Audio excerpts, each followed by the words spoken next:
মৰমৰ মেট্ৰিকৰ পৰীক্ষাৰ্থীসকল চেপ্টাৰ 2 পৰা মেথছৰ আৰু দুটামান অংক মই ডিসকাস কৰিছো যিবিলাক তোমালোকৰ পৰীক্ষাত আহাৰ একদম 99% চান্স আছে বলা আমি আৰম্ভ কৰিছো ফাৰ্স্ট তোমালোকে চাইছে নহয় এইটো px ইমান gx ইমান দিয়া আছে তাৰে তোমালোকক কৈছে কি এই px ক তোমালোকে gx এৰে ডিভাইড কৰি তাৰ পিছত ইয়াত থকা ভাগফল আৰু ভাগশেষ উলিয়াব দিছে তানে কোৱেশ্চনটো টুলতে কাট খাইছে সেই কাৰণে তোমালোকৰ অসমীয়া লিখাটো ইয়াত নাই ইয়াত তোমালোকৰ কি আছে এই বড় লিখাত আছে চাইছে তেনে হলে আমি আৰম্ভ কৰিছো px ক আমি qx দি হৰণ কৰিম px ৰ জায়গাত আমাৰ কি আছে x³ ৰবা মই লিখি লৈছো x³ - 3x square plus 5x minus 3 plus 5x minus 3 আছে নহয় plus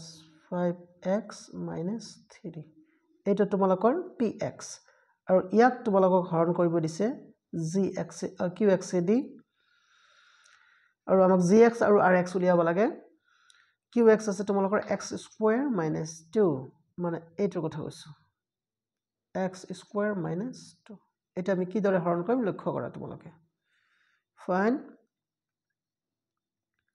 ইয়াত তোমালোকে চাইছা x ৰ পাৱাৰ 3 আছে ইয়াত x ৰ পাৱাৰ আছে 2 গতিকে নিশ্চয় তোমালোকে কিমান বাৰ দিবা x বাৰ দিবা লাগিব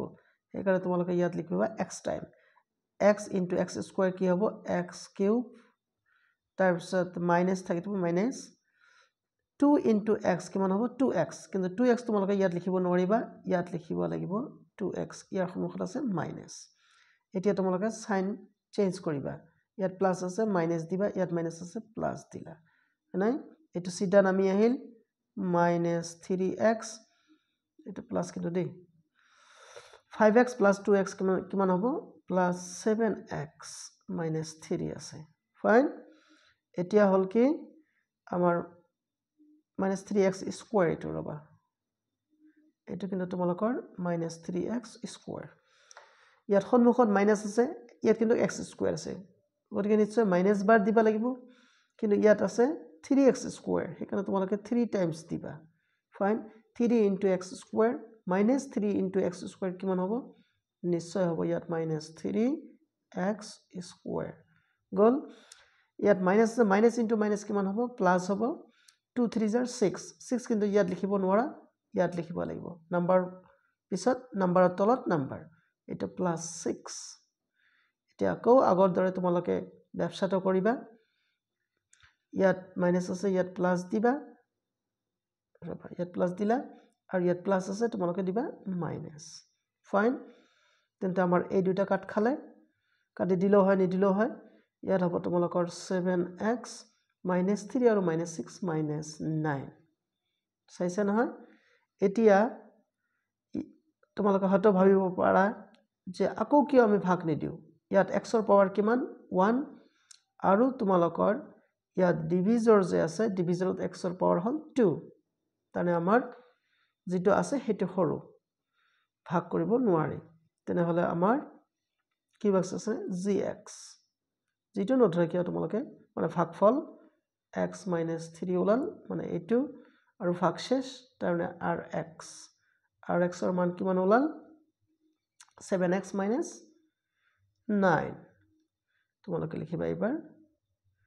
7x - 9 হৈ গল তোমালোকৰ আনসাৰ পাই গলা তোমালোকৰ মাৰ্ক নেক্সট আৰু এটা কোৱেশ্চন মই তোমালোকক ডিল কৰি দিছো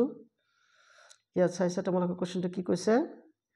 যে তলৰ দ্বিঘাত বহুপত্ৰৰ শূন্যবৰ উলিওৱা আৰু এই শূন্যবৰ আৰু সহগবোৰৰ মাজত সম্পৰ্ক সত্যাপন কৰা ফাইন কি তোমালোকৰ বহুপদ দিছে এইটো ইয়াত তোমালোকৰ মূলবোৰ উলিয়াব লাগে হয়নে মূল কেনেকৈ উলিয়াবা মূল উলিওৱাৰ আগতে তোমালোকে লিখিবা এনেকৈ লিখিবা কিন্তু ষ্টাইলছে সলিউশন লিখাৰ পিছত লিখিবা প্ৰদত্ত বহুপদটো লিখা মিলাত কিন্তু খেলিমেলি নকৰিবা ষ্টাইলছে লিখিবা যাতে মাৰ্ক কাটা না যায় কি আছে প্ৰদত্ত বহুপদটো কি আছে তোমালোকৰ 3x² - x - 4 এতিয়া ইয়াক আমি ষ্টেণ্ডাৰ্ড ফৰ্মত লৈ আহিম সমান সমান দি তোমালোকে লিখিব পাৰিবা 3x square plus -1 into x right plus -4 এটো বুজি পাইছা হয়তো ইয়াত -1 into +1 প্লাস কিমান হ'ব মাইনাস হ'ব বুজি পাইছা হয়তো এখিনি আৰু নবুজিলে তো কেনেকৈ পৰীক্ষা দিবা তোমালোকে ফাইন এতিয়া ইয়াক আদৰ্শ দ্বিঘাত পলিনোমিয়ালৰ লগত মানে বহুপদৰ লগত যদি তোমালোকে ৰিজুৱা তেনেহলে কি পাবা a = 3 পাবা মানে এইটো b = -1 পাবা তাৰনে এইটো আৰু c = পাবা তোমালোকে -4 পাই গলা নহয় এটা কি কৰিব লাগিব এইটোক এখিনিতে থৈ দিয়া তাৰ মানে আমি পালো কি যে সহগ বিলাকৰ মান আমি উলিয়ালো হয়নে এতিয়া আমি কৰিম কি বাৰু ইয়াৰ মূল উলিয়াবলৈ চেষ্টা কৰিম হেতু কাৰণে ইয়াৰ নাম্বাৰটো তোমালোকে 1 দিবা লিখাত সুবিধা হ'ব এইবাৰ লিখিবা তোমালোকে আকৌ 1 ৰ পৰা নাই প্ৰদত্ত বহুপদ লিখিব নালাগে বাৰে বাৰে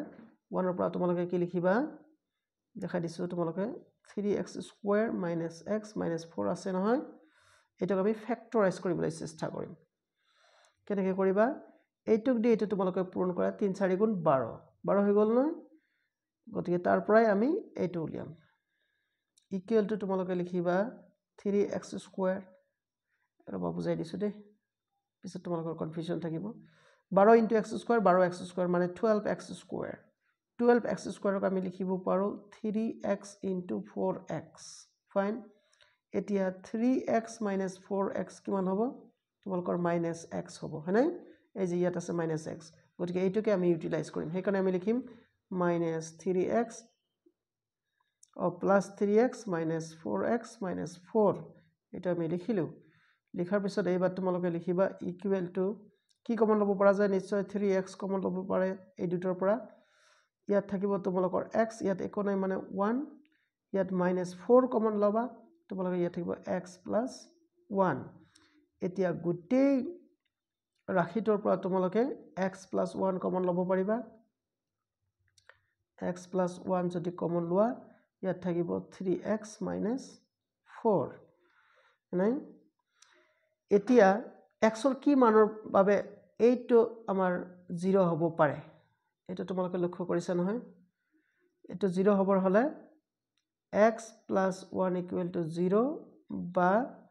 3x - 4 = 0 হ'ব লাগিব হয়নে ইমপ্লাইজ দি তোমালোকে x = তোমালোকৰ -1 লিখিলা বা 3x - 4 = 3x = 4 লিখিলা -4 টো ইফালে গলে +4 হ'ব গম পালা নহয় ফাইন ইমপ্লাইজ x ৰ মান কিমান হ'ব তোমালোকৰ 4/3 ক্লিয়াৰ তেনেহলে আমি মূল দুটা পালো প্ৰথম মূলটোক তোমালোকে আলফা দিয়াৰ ফল লিখিবা আলফা = -1 আৰু তোমালোকে বিটা = 4/3 লিখিব পাৰিবা ফাইন এইবাৰ আমি কৰিম কি আলফা প্লাস বিটা কৰিম আমি ফার্স্ট আলফা প্লাস বিটা = কিমান হ'ব -1 + 4/3 ইয়াক ক্যালকুলেট কৰা তোমালোকে লসাগু 3 -3 + 4 ৰাইট -3 + 4 কিমান হ'ব এটো নিশ্চয় তোমালোকৰ হ'ব 1/3 so 1/3 হল নহয় থাক আলফা ইনটু বিটা উলিয়াম এবাৰ আলফা ইনটু বিটা কি হয় -1 * 4/3 সমান সমান কিমান হ'ব -4/3 এতিয়া আমি আহো আসল অ্যাকশন লৈ এই আগতে যে আমি উলিয়াই থৈ দিছিলো নহয় a b আৰু c ৰ মান নাই এতিয়া তোমালোকে চাবা ৰবা সমান সমান দি তোমালোকে লিখিবা এটো 1ক আমি কি দৰে লিখিব পাৰো -(-1) লিখিব পাৰো কিন্তু ফাইন বাই 3 এইটো তোমালোকে সজাই ল'লা কিয় সজাই ল'লা কাৰণ ফৰ্মুলা মতে তেনেকা আছে এইকাৰণে তোমালোকৰ ইয়াত -2 থাকিলে এই যে -1 ৰ জায়গাত তোমালোকে কি লিখিব পাৰা b কাৰণ b ৰ মান তোমালোকে কিমান পাইছিলা ইয়াত দেখাই দিছো ৰবা এইটো চাইছা তোমালোকে b ৰ মান পাইছিলা -1 ক্লিয়াৰ a ৰ মান পাইছিলা 3 c ৰ মান -4 সেইকাৰণে আমি এইটো লিখিলো কত গল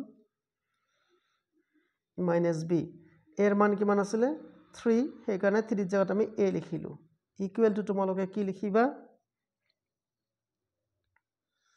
এটা -b টো কি বুজায় x ৰ সহগ আৰু এটো কি বুজায় x স্কয়াৰৰ সহগ সিমিলাৰলি তোমালোকে এটোত আহা -4 তোমালোকৰ কি হল -4 টো বুজায় তোমালোকৰ c আৰু 3 বুজাব তোমালোকৰ a নাই আৰু এটো সিমultaneously লিখিলে c মানে হল তোমালোকৰ ধ্ৰুবক পদ আৰু a মানে হল তোমালোকৰ x স্কয়াৰ সহগ মিলি গৈছে নহয় এই মিলি যোৱাৰ কাৰণে তোমালোকে লাষ্টত লিখিবা প্ৰমাণিত বা প্ৰুভড আশা কৰিছো তোমালোকে ভিডিওটো বুজি উঠিছা নুবুজিলে কমেন্ট কৰিবা আৰু তোমালোকে মোৰ চেনেল ট্ৰেইনিং হৈ থাকিবা মই তোমালোকৰ এই ইম্পৰ্টেন্ট ভিডিও তোমালোকৰ পৰীক্ষাৰ আগদিনালৈকে মই দি থাকিম